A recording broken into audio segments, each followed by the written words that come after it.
Assalamu alaikum, brothers, sisters, everybody that decided to come and see me today. I have some really great news.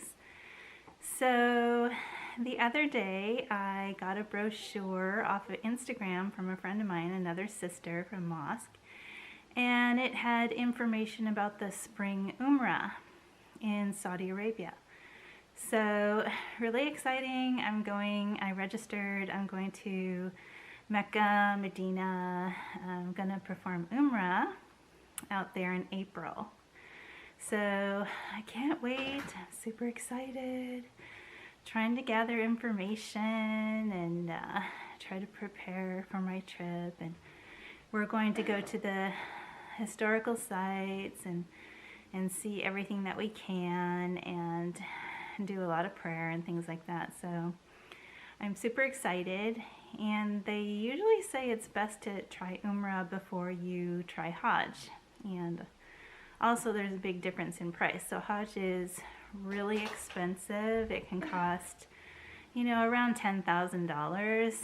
Umrah is a lot less.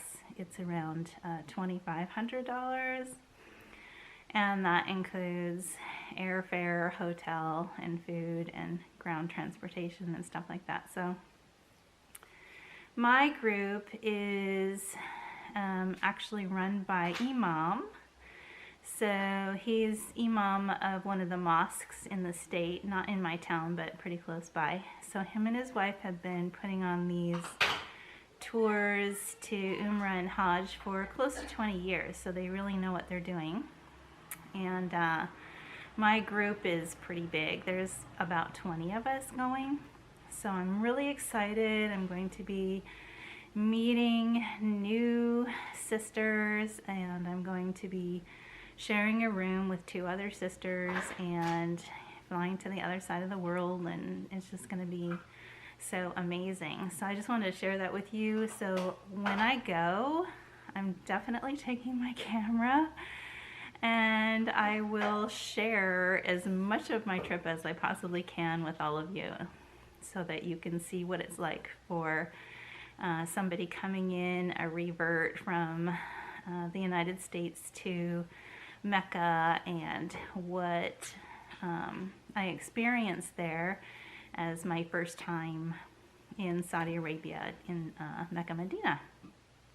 So yeah, yay.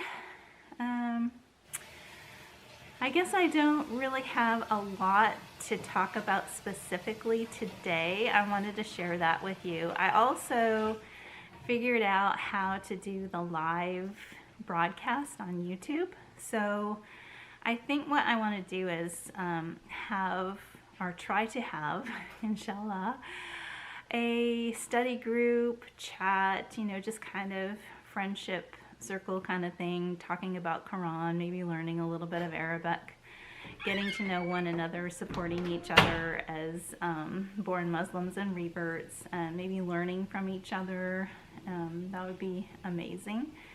So what I think I'm going to try to do is set up the live YouTube for every third Sunday of the month. So every third Sunday of the month, and I think a good time is probably going to be 3 o'clock Pacific Standard Time. So 3 o'clock Pacific Standard Time every third Sunday of the month. So that would be noon, I believe. No, sorry. That would be 6 o'clock in the evening Eastern Standard Time. So 6 o'clock in the evening Eastern Standard Time. And if you're on the other side of the world, if you're in Saudi Arabia, Egypt, Turkey, that area of the world, it would be, let's see, 1 o'clock in the morning. It would be 1 o'clock in the morning. So, but that's not that bad, because a lot of Arabs stay up that late anyway, because they're up doing things at night because it's so hot a lot of times during the daytime, under the sun, so during the day. So yeah, so I'm gonna try that. Actually, maybe today we could try reading a little bit of Quran. I just have to grab one of my Qurans. Oh, 1 second, I'm going to run over here and get one.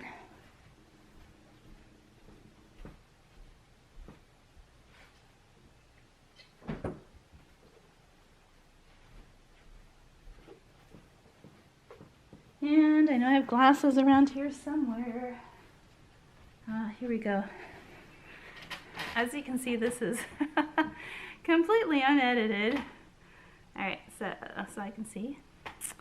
I'll put on my matching blue glasses. And this is the little Quran actually that I got from whyislam.org.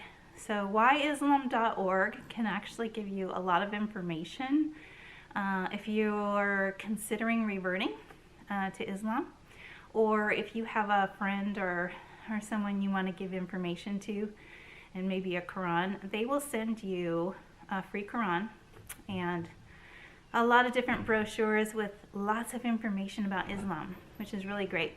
And so that's where I got this one. So I have 4 Qurans. I've got the black one that I told you about in my first video, which actually looks a lot like the Bible, and it has gold lettering, and I love that one. I keep that one in my office, so I can read in my office when I have time. This one I usually keep on my desk in my bedroom. Sometimes I move it around, put it in my purse and things like that, so I can take it with me. And then I have a smaller blue one that I take in my purse a lot of times or put in the car. And then I have my big one, my big fancy one, where it has like the Arabic and the English, and it also tells you how to pronounce the words in Arabic by using English lettering. So that one's pretty nice. I'll show you that one later. Anyway, so in the Quran, things start out from the back of the book. So usually it's backwards. Well, actually, this one they did front ways, like an American. I didn't realize that. Yeah, so this one actually starts from the front, just like an American book would. But normally the regular Quran is from the back side, and then it's going from left to right with the pages. So let's read the first one.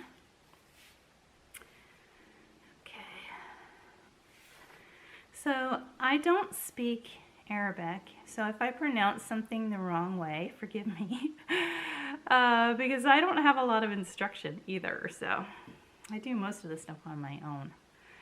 So Al-Fatiha, Surah 1-2, and it's called The Opening. Okay. In the name of Allah, most gracious, most merciful. Praise be to Allah, the cherisher and the sustainer of the worlds. Most gracious, most merciful. Master of the day of judgment. Thee do we worship, and thine aid we seek. Show us the straight way. The way of those on whom thou hast bestowed thy grace, those whose portion is not wrath and who go not astray. So that actually is the beginning, the very beginning of Quran. And I'll read a little bit more. The Heifer. In the name of Allah, most gracious, most merciful. This is the book. In it is guidance sure, without doubt, to those who fear Allah. There was actually one really tiny sentence before that, but I just can't pronounce it. It says something like Alif, Lam, Mim. And I have no idea what that is, but I'm sure one of you do, so you can leave it in the comments below and help us all, including me.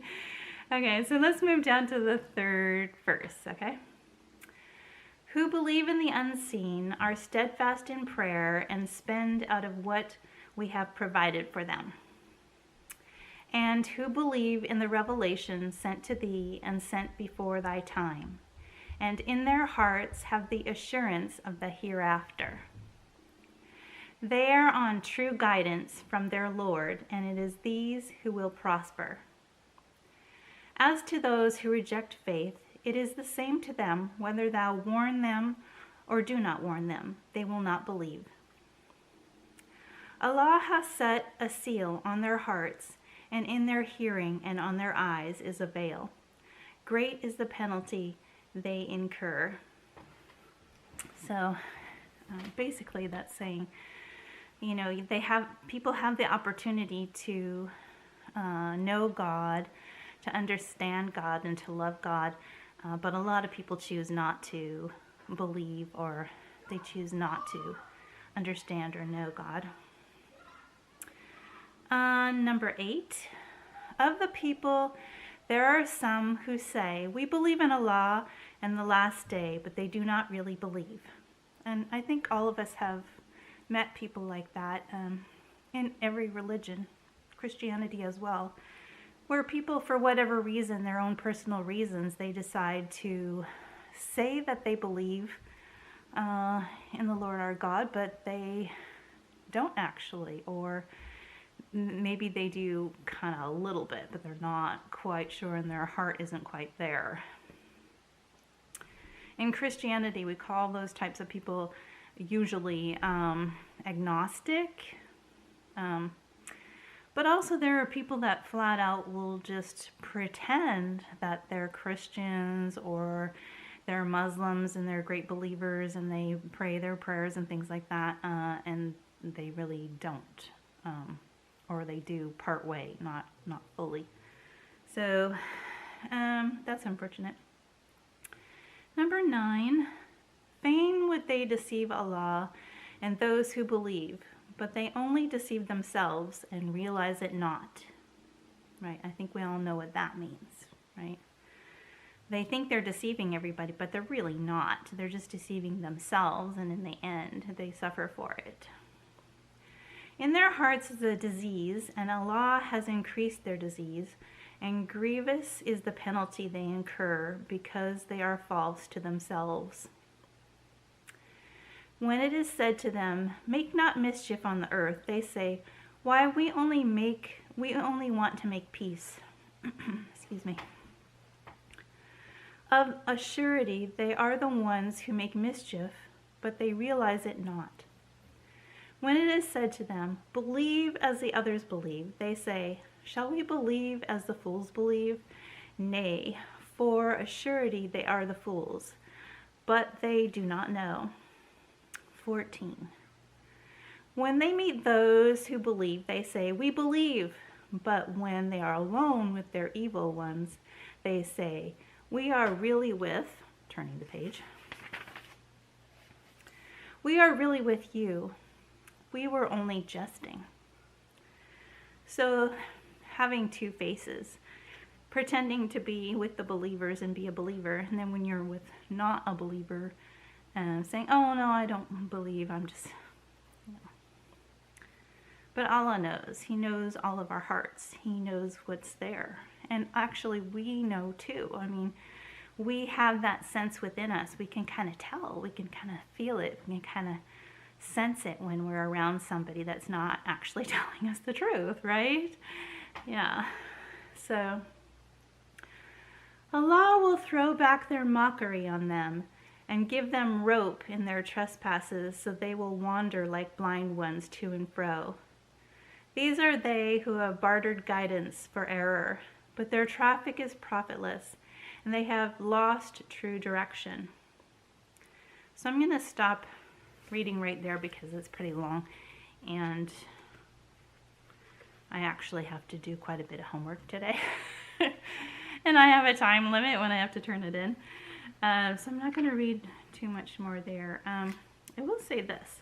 Toward the back of the Quran, and I have some bookmarks here, these are the surahs.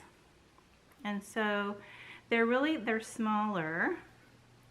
And you can, instead of starting from the beginning of the Quran right here, you can actually start with the smaller surahs, which a lot of times if you're just getting into Islam and the Quran and you're a revert, it might be a little bit easier for you just to do a couple of surahs or even try to memorize a couple of surahs. For myself, I have a really bad memory. So, I mean, some people just don't understand why, you know, I've been a Muslim for like quite a few years now, and why it's so hard for me to just say things from memory. But that's not just the Quran for me. That's just about everything. I mean, I have to really try extremely hard and do things over and over and over again to be able to memorize them. So for me to be able to memorize a surah would be extremely difficult. I mean, I try, but even with our prayers, when I first reverted and I first learned how to pray, I had to make some cards. And then one time I just made a piece of paper too where I had the prayer written out, and it was in Arabic, but I wrote it out in English so that I could say it in Arabic and I could pronounce the words properly. And it took me, you know, a really long time to be able to memorize that. I don't even want to tell you how long it took me because it would be embarrassing, honestly. But I kept trying and trying and trying, kept doing it and doing it and doing it. And I took my little paper or my card, you know, with me, and I had it near my prayer rug and everything. And I would look down on it when I needed to, and Allah knows, you know, Allah's never angry with someone who's trying their best to learn and to pray and to praise Him. So I knew that even though it was taking me a very long time to memorize things and really have it stick in my head, and even though I had to look down at my cards and things like that, I knew Allah knew that, you know, I was trying my best to memorize the prayers and things like that. So anyway, so that might be an option for you too. Like if you're just getting into Islam and you're a revert, or you're thinking about being a revert and you're practicing your prayers, go ahead and put it on some cards or just a little piece of paper so you can look down when you need to. One of the things I tried to do too was I would take sections of it and I would just try to remember the first, you know, couple of sentences, and I would practice it over and over again, and then I would add a sentence and add another sentence and things like that. So anyway, my alarm's going off, and that's telling me that my movie time is over anyway, which I'm sorry to say goodbye, but I do have to study. I'm taking classes online, and I only have until a certain time today to do 2 exams, so I do need to go. But thank you for coming today, and don't forget to subscribe. And I'm going to try the first live YouTube video the 3rd Sunday of this month, and this is February. At 3 o'clock Pacific Standard Time. Okay, so if you can make it, that would be awesome. And hope to see you there. Bye-bye.